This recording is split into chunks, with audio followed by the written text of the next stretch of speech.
एक जगह बाइबल शास्त्र में एक अंधा व्यक्ति यीशु मसीह के पास जाता है और वो अंधा जो व्यक्ति था, वो अंधा व्यक्ति यीशु मसीह के पास में जाकर कहता है, दाऊद की संतान मुझ पर दया कर, मुझ पर दया कर, मुझ पर दया कर। लोग उसे डांटते हैं, अंधे चुप हो जा, क्योंकि वो अंधा जो व्यक्ति था वहां से आहट सुनाई दे रही है। यहाँ क्या हो रहा है? लोगों को पूछा, अरे यहाँ तो बहुत सारी भीड़ आवाज देने से लग रहा है, यहाँ क्या हो रहा? पूछा उसने, अरे यीशु नासरी क्या? अरे मैं तो अंधा हूं, लेकिन मैंने सुना है कि यीशु नासरी ये काम करता है, बड़े बड़े काम करता है। आज चांसेस से उसने आवाज दिया, प्रभु, हे दाऊद की संतान मुझ पर दया कर। चिल्ला चिल्ला कर बोल रहा, लोग उसे डांट रहे, फिर भी वो चिल्ला रहा। क्यों? क्योंकि उसे आज चांसेस थी, उसकी आंखें खुलने वाला व्यक्ति जा रहा है। उसने अधिक चिल्लाया। चांसेस नहीं जाना चाहिए, समय खत्म नहीं होना चाहिए। प्रभु खड़ा रहकर उसे बुलाया, तू क्या चाहता है? और एक भीख मांगने वाला व्यक्ति था, उसके हाथ में कटोरा था, उसके हाथ में कटोरा था और उसके आंख के ऊपर चादर था। तुरंत चादर छोड़ा, कटोरा छोड़ा और यीशु के पीछे गया। प्रभु ने पूछा, क्या तू चाहता है? मेरी आवाज आ रही पीछे तक? हालेलुया। प्रभु ने पूछा, तू क्या चाहता है कि मैं तेरे लिए करूं? क्या चाहता मैं तेरे लिए करूं? प्रभु मैं देखना चाहता हूं। प्रभु ने कहा, देख तेरे विश्वास ने तुझे चंगा किया। हालेलुया। एक दूसरे को पूछो, क्या तेरी चाहत है? क्या तेरी चाहत है? क्या तेरा विश्वास है कि परमेश्वर तुझे बढ़ा सकता, तुझे फलवंत कर सकता, तुझे आशीष दे सकता? ये तेरी विश्वास और तेरी आशा है तो अपने पास्टर को कभी ना छोड़ना, अपने पास्टर के साथ रहना, क्योंकि तू इस रीति से परमेश्वर की मर्जी पूरी करेगा तो वो तेरे मर्जी के अनुसार आशीष देना शुरू करेगा। हालेलुया। जब हम बेटा बनकर जिएंगे, जब अपने घर में अपने बच्चे बड़े हो जाते हैं, जो बाप की मर्जी है, बाप की इच्छाएं हैं, उसके अनुसार काम करेगा। बाप खेत में जाकर काम कर रहा है तो उसके बेटे भी देखेगा कि चलो बाप काम कर रहा है, हमें भी काम करना है। हालेलुया। तो इस रीति से हमें परमेश्वर की मर्जी के अनुसार जीना, उसकी योजना में जीना, उसकी इच्छा पर जीना है। ऑटोमेटिक हम पवित्र आत्मा से भरते जाएंगे, ऑटोमेटिक परमेश्वर हमसे बात करता जाएगा। मेरे लाइफ में परमेश्वर ने 250 से ज्यादा वचन को परमेश्वर ने मुझे दिया।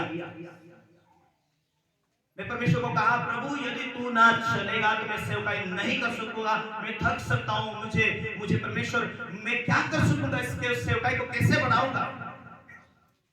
जो मुझे बल देता, जो मुझे सामर्थ देता, उसमें हम सब कुछ कर सकते हैं। हालेलुया। एक दूसरे को कहो, जब तू पवित्र आत्मा का सामर्थ पाएगी, परमेश्वर का सामर्थ पाएगा, परमेश्वर का बल पाएगा, जो इस दुनिया में तुझे थकावटी दिख रही है वो आसानी से कर पाएगा। हालेलुया। अपनी बुद्धि, अपने शरीर से सेवकाई करोगे, थक जाओगे। अपने शरीर, अपनी बुद्धि से काम, व्यवसाय को आगे बढ़ाना चाहोगे, थक जाओगे। लेकिन जब परमेश्वर की आत्मा की सहायता से करोगे ना, आसानी से होगा, आसानी से होगा। Hallelujah, hallelujah.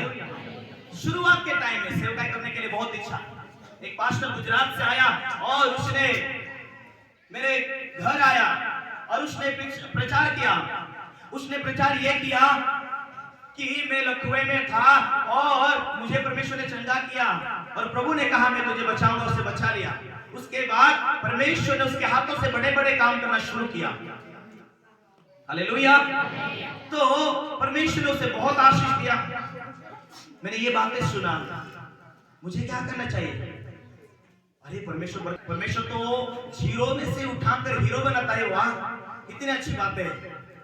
मेरे घर में खाने के लिए भी साधन नहीं था। ये 2013-14 की बात बोल रहा हूं मैं। जिस दिन मैंने 2013 में उस पास्टर का प्रचार को सुना, मैंने कहा मुझे विश्वास है परमेश्वर जिंदा है, लेकिन इस व्यक्ति को जिस परमेश्वर ने जीरो से उठाकर परमेश्वर ने ब्लेस किया, वो ही मेरे जीवन में आशीष देगा। पर मुझे क्या करना है? हालेलुया। एक विश्वासी के एक भाई के लिए दुआ किया और उसका कैंसर चले गया और वो भाई ने कहा, पास्टर जी मैं खटिया बनाकर बेचता हूँ बाजार में ले जाकर, और तब मेरा परिवार का गुजरान चलता है, और यदि तो आप चाहे तो आप भी मेरे साथ आ सकते हैं। मैं खटिया बनाकर बेचने लगा। क्यों? क्योंकि मुझे विश्वास था कि मुझे परमेश्वर बरकत देगा। और मैं जब जब जाता था प्रचार उसका सुनने के बाद, मैं उसका प्रचार सुनने के बाद एक एक लकड़ी काट कर लेकर आया कि मैं छोटा सा घर की स्थापना करूं, वहां परमेश्वर की आराधना करें। हालेलुया। 10 किलोमीटर जाना, पहाड़ चढ़ना और लकड़ी घर लेकर आना, उसे छीलना, और एक सोच है। अब मैं स्कूल से आया हुआ व्यक्ति था, शादी हो चुका था मेरा, पर जब मेरे जीवन को परमेश्वर ने बदला तो मेरे प्रभु के राज को बनाने के लिए स्थापना करना शुरू किया। ये साल तो परमेश्वर बरकत देगा, थोड़े बार टीम लेकर आऊंगा और मैं इस छोटा सा घर को चर्च नाम दूंगा। मैं तेरे राज के लिए जीना चाहता हूँ। क्या उसके जैसा सामर्थ देगा? क्या उसके जैसा आशीष देगा? मैंने उसके जीवन से सीखा। उसने उपास रहा, उसने प्रार्थना किया, उसने परमेश्वर की आवाज को सुना। आज तक उसने पहले कभी आवाज नहीं सुना, पर प्रभु के लिए जीना शुरू किया। मेरे जीवन में भी वो गरीबी दूर करेगा, मेरे जीवन में भी मैं चाहता हूँ वैसे आशीष देगा। मैंने क्रियाएं करना शुरू किया, अपने विश्वास को बढ़ाना शुरू किया।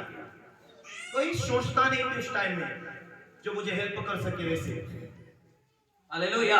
और 1-2 साल हम कोई संस्था में रहा तो हमें 1300 रुपए देता था, जबकि हम जाने आने में वो किराया कर जाता था। और मेरे साथ 4-5 लोगों को लेकर चलता था। मैं कर्जा करके जाता था, परंतु मैं वो सब कुछ खर्चा करके आता था।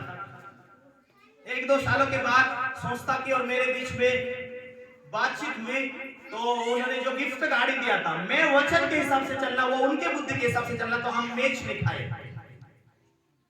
तुम वचन से चलो, मैं वचन से जीऊंगा, परमेश्वर के द्वारा विश्वास से तुम जियो, वहां मैच नहीं खाए। गाड़ी गिफ्ट दिया, वो गाड़ी लेकर चले गया।